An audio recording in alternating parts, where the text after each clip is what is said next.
Ti kalojmë edhe shpejt sepse je i ftuari që do komentoj më shumë foto se askush tjetër. Kjo është foto vitit 74, ai pas me që më ka hedhur dorë në krah, quhet Maksim Rama, një burgosur politik, shoku im i ngushtë, shumë i ngushtë. Me burgosur rrie? Me të gjithë rio, me komunista, me ato, me gjithë kam letë, absolutisht, unë s'kam bindje. Unë kam mendime dhe vlerësime. Tani bëj çfarë dushi, por në atë kohë them. Edhe ky tjetër është Viktor Meta, ka vdekur i shkreti, edhe ai Maxi vdiq në Gjermani, ndërsa ai tjetër është Hylli Eredini, shoku im, jeton në Itali. Jeton. Okej. Foto tjetër? Tu? Maxi është sapo kishte dalë nga burgu herën e parë, ndërsa unë kisha ardhur pa leje nga ushtria dhe jemi taku ke Skënderbeu, kemi të bërë foto. Po për çfarë në burgu ai? Ai era për tentativa rratisje herën e parë.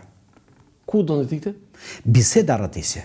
Bised. Bised, ë? Bised, për bised. Edhe kur e kapën ai tha, i tha lapidar, ai tha, unë se disha tha që kufin ishte ke shtëpia ime, se e arrestun aty ke dera. Unë se disha që ishte kufir ke shtëpia ime, tha. Po ku të ndjekin ty këto satirë? Foto tjetër se ndoshta kemi një histori tjetër me atë.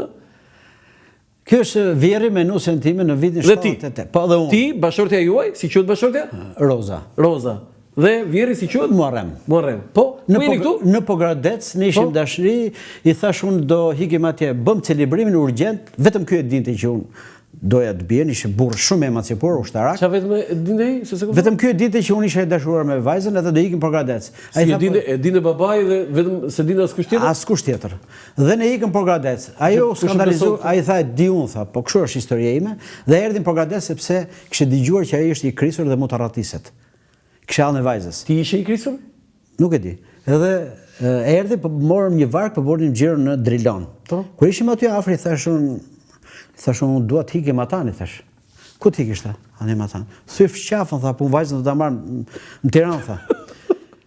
Në fakt kjo u trem, tha, pse ja thetha se mos denoncoj babi, tha. Ky iku 2 herë në ditë nga reparti tia merrte në Pogradec. Po çfarë punë bënte babi? Ishte shefi i zyrës sekrete në repart ushtarak. Shefi i zyrës sekrete, çfarë do të thënë? Po, dokumenta sekrete kishte. Dokumenta sekrete, jo i sigurimit, jo kështu. Jo, ishte me ushtrin. Po. Dhe po kur nuk më denoncoi për maninë time për të arratisur. Kur, ë? Kur nuk më denoncoi. Tu çfarë viti jeni luan? 78-ën. 78-ën. Po dhe iket apo sike? Jo, nuk ik atëherë, ku ti kisha unë atëherë. Pse i the kohë pastaj që ky merrte 2 herë në ditë telefon, mëngjes në darkë merrte ke hoteli, i thoshte ke kampi, i thoshte ke dhoma 27, ma thritë Çikarozën. Edhe theshin Roza të kërkohem poshtë. Zbriste kjo fliste me tja. I thashën, do babi do mos sigurua jemi këto, po jemi arratis. Foto tjetër. Sa e bukur. Ti ç'mendër më thoshte mua kë. Kjo është një fotografi meshkujt e familjes time me fjalë. Unë, baba im dhe Elio. Elio. Do të flasim pas me. Baba juaj, ë? Nga Elio? Unë jam me origjinë nga Berati. Nga Berat? Nga, po. Baba im, kur dola fotografi, këtë ishte një fotograf, atë hajde, thashëm më xhiri çik me Pilo Pelisterin. Ai e pa kështu tha, e kam pas drejtor, tha Nozin, traktor, burr zotni, tha. Bëri fotografit, nuk do pagush asgjë, tha, pas jave bëhen gati ato, tha, fotot. E s'm ka marrë asnjë lekë se kujtoj se është Pilo Pelisteri. Pilo Pelisteri, gjithë ata se dini antar grupit politike, drejtori i kombinatit, ë? Kombinati autotraktor. Unë më shaka, se ngjante Pilës. Ai po, është. Babai vdiq 96 vjeç. Do kap ke 100 centim domethënë. Shok mik me Muslim Ketën. Me atentatorin? Atentatorin. Vetë s'ka bërë atentate kur, po ka qenë shumë mik me Muslim Ketën. Për atentatorin Muslim Ketën? Jo, nuk thoshte asgjë, qante, vetëm sa herë që kishte dëgjote edhe këngë për Muslim Ketën. Ishte aksident ajo apo e vran Muslim Ketën? Nuk e di, isha të them. Çfarë thoshte ai apo ti? Nuk thoshte kurrë asnjë gjë.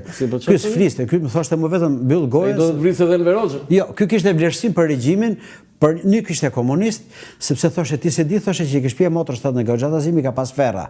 Dhe Shqipëria është transformuar, po ku merr veshti? Unë Parneta vura dhe Emil Luan, thoshte se ti je kafsh. Më thoshte mua. Kum ngazmon. Foto tjetër. Tani kjo është familja jote. Tregoj çik për familjen. Po Roza, vazhdon të jetë gruaja ime. Vazhdon, ë? Vajza, po. Vazhdon. Po, vazhdon. Se ke bërë, do të thënë, ke pasur një kështu që mund mos e kishte. Po mushim 50 vjet bashk. 50 vjet bashk. 50 vjet bashk. Po kush e ka mbajtur 50 vjet bashk? Jo, prit, frenoj çik. Kush e ka mbajtur 50 vjet bashk? Durimi i asajt që jeton me mua. Dhe dashuria, respekti që kam unë për vlerët e asajt. Kaq. Mos flasme. Tani dy fëmijë ke, vajzën edhe djalin. Më tregoj çik për fëmijët tuaj. Vajza është e martuar, ka 3 fëmijë. Si quhet vajza e Rova? Eva. Eva ta gëzoj. Eva punon në Rinos. Sa fëmijë ka Eva? 3. 3. Po. 3 fëmijë Eva? 3. Ku punon Eva? Në Rinos. Çfarë punon bën? Atje ku kalojnë pasagjerët aty me këto check-in-in. Si jeton Eva? Ka, do të thënë, në linjën të ngjan ty, mamas? Kjo ka shumë dëshirë të thonë ja babit. Ka shumë dëshirë. Ka shumë dëshirë. Ai majmuni i vogël që është 35 vjeç tash. Mos i thoj djalit majmunore. Po pritën na thoni që për Evën një. Eva, çfarë bën dije ju? Si çfarë bën një kështu dije ju me tullumbacën? Bëm një inaugurim.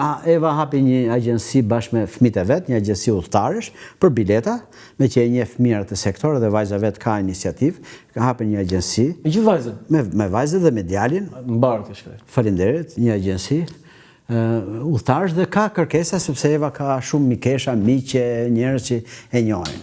Shumë mirë. Tani, më foli çik për gazetarin e njohur Elio Laze. Elio aktualisht ka një portal, ti ka punuar, ti e i pari që e ke marrë si faqosës në gazet, dhe ai nuk e haron kurrë. Mirë, ma mirë. Jo, po kjo është, sa shumë fillon. Si ecën Elio tani, me prizën, ë? Me priza pikal, mirë është. Luftarake. Jo, i thash unë atëherë, i thash investigime çka bërë. Kur e hapi atë prizën, i thash unë kishe 5-6 gazetar, i thash unë, Elet vjedh, babe, Elet është marrë në rrogë, i thash s'm del. Tha, të mori? 2 veta nga i familje nuk lejohen, tha. S'të mori jo? Çfarë thotë më thash? Po s'lejohen më tha. A me gjithmonë e këtë thash be. Po ikë babas të morën ty aty po ikë. Nuk të morin punë. Jo. Her pas here botonte nga këto paradokset e mi merrte nga Facebooku im i postonte aty. Po guante? Jo. Apo drejt autori? Jo. Po si po drejt autori? Jo, më çfarë autori spyet fare tash. As do bëj ditë fare. Foto tjetër. Këto janë 2 motrat e mia. Po? Unë jam këtu. Se ne, ku ishim të vegjër atëherë, na pregatisnin për ushtar, por na qethën qyf fëmijë. Na bënin gati që, për fjalë, koka jote nuk është e jote, po është e partisë, është e shtetit. Prandaj e zero aty. E bukur fare. Edhe kjo është motra është në Gjermani, që u fut në ambasadë me të shoqin, ndërsa ajo tjetra rron akoma, kam edhe 2 motra të tjera, njëra ka vdekur, 4 motra, një djalë. Djali vetëm, ë? Djali vetëm jam. E të vdeksha, hajde. Foto tjetër. Këtu ku drejtoja ke televizioni Koço Kokëdhimës, ke Radio 2. Do të thonë ti je i pari që gazetar që ke drejtuar një emision me djalin gazetar. Po, emision satirik, Radio Taksi. Radio Taksi. Radio Taksi. Edhe ata që e merrnin telefon Elion, edhe më thoshin mua, aman më kërkej gjetat aktorin që imito fëmit. Se mendoshin që është aktor, po që bën si fëmijë. Se ishe radio. Ishe radio, i thashun, po është djali im, palde më tha, ai është, a kush është ai më tha, mos është aktor brillant, sa bukur imiton fëmijë tha. Foto tjetër. O Elio, sa fili se që. Këtu jam përsëri me Max Ramon. Tani, prit se kjo është foto historike. Luan, ti ke një histori që unë jam shumë i lumtur që e kam bërë dokumentar shumë vite më parë, por unë do doja ta rrëfej një herë këtu në emisionin Dekalog këtu në Dritare TV. Për ata që nuk e din, ose që e din pak, ka marrë emrin dy korriku i ambasadave, sepse u futu masivisht në ambasadat perëndimore, kryesisht perëndimore në Tiranë në ato ditë, por në fakt goditjen e parë e ka dhënë në 23 qershor 1990 një grup të rinj që goditën në